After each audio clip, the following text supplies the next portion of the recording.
ବାଲେଶ୍ୱରରୁ ପଶ୍ଚିମବଙ୍ଗକୁ ଚାଲାଣ ବେଳେ ଜିଲ୍ଲା ଅବକାରୀ ବିଭାଗର ମୋବାଇଲ ୟୁନିଟ୍ ଏବଂ ବସ୍ତା ଅବକାରୀ ବିଭାଗ ମିଳିତ ଭାବେ ପୃଥକ ପୃଥକ ସ୍ଥାନରେ ଚଢ଼ାଉ କରି 75 କେଜି ଗଞ୍ଜେଇ, 2ଟି ମୋବାଇଲ ଫୋନ ଓ 2ଟି ବାଇକ୍ ସହିତ ନଗଦ 4,000 ଟଙ୍କା ଜବତ କରିଛନ୍ତି।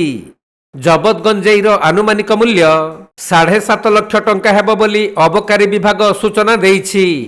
ଏଥିସହିତ ଗଞ୍ଜେଇ ଚୋରା ଚାଲାଣ ଅଭିଯୋଗରେ 2 ଜଣଙ୍କୁ ଗିରଫ କରିଛି ଅବକାରୀ ବିଭାଗ।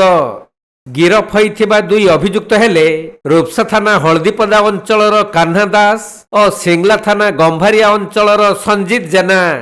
ସୂଚନା ଅନୁଯାୟୀ ଉଭୟ ବସ୍ତା ଅବକାରୀ ଓ ମୋବାଇଲ ଟିମ୍ ସକାଳେ ପେଟ୍ରୋଲିଂ କରୁଥିଲେ। ଏହି ସମୟରେ ଗଞ୍ଜେଇ ଚୋରା ଚାଲାଣ କରାଯାଉଥିବା ସମ୍ପର୍କରେ ଖବର ପାଇବା ପରେ ଅବକାରୀ ଅଧୀକ୍ଷକ ମନୋଜ କୁମାର ସେଠୀଙ୍କ ନିର୍ଦ୍ଦେଶ କ୍ରମେ ଏହି ଟିମ୍ ସେଠାରେ ଚଢ଼ାଉ କରି କାହ୍ନା ଦାସ ଓ ସଞ୍ଜିତ ଜେନାଙ୍କୁ ଗିରଫ କରିଥିଲେ। ଏମାନେ କନ୍ଧମାଳରୁ ଗଞ୍ଜେଇ ଆଣି ବାଲେଶ୍ୱର ଜିଲ୍ଲାର ବସ୍ତା ଓ ବାଲିଆପାଳ ଅଞ୍ଚଳରେ ବିକ୍ରି କରିବା ସହ ପଶ୍ଚିମବଙ୍ଗକୁ ମଧ୍ୟ ଚାଲାଣ କରିଥାନ୍ତି ବୋଲି ଅବକାରୀ ବିଭାଗ ପ୍ରାଥମିକ ତଦନ୍ତରୁ ଜାଣିବାକୁ ପାଇଛି।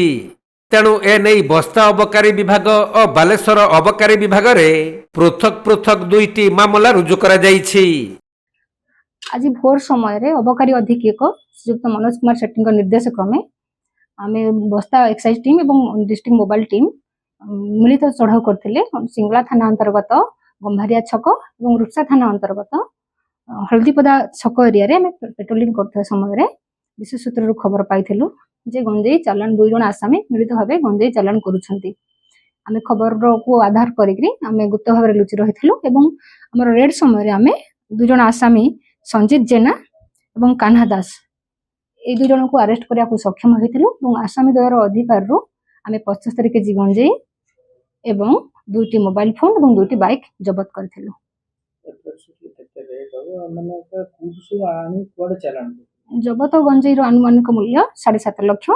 आसामी द्वय पचरा उचरा करने समय प्राथमिक तदंत जानिया को पाइलु जे आसामी द्वय ये जबत गंजेई को कंधमाल एरिया आनी बालेश्वर स्थानीय अंचल बस्ता बालियापाड़ आदि अंचल मुख्यतः पश्चिमबंग को चालान करके विक्रय करुछंती।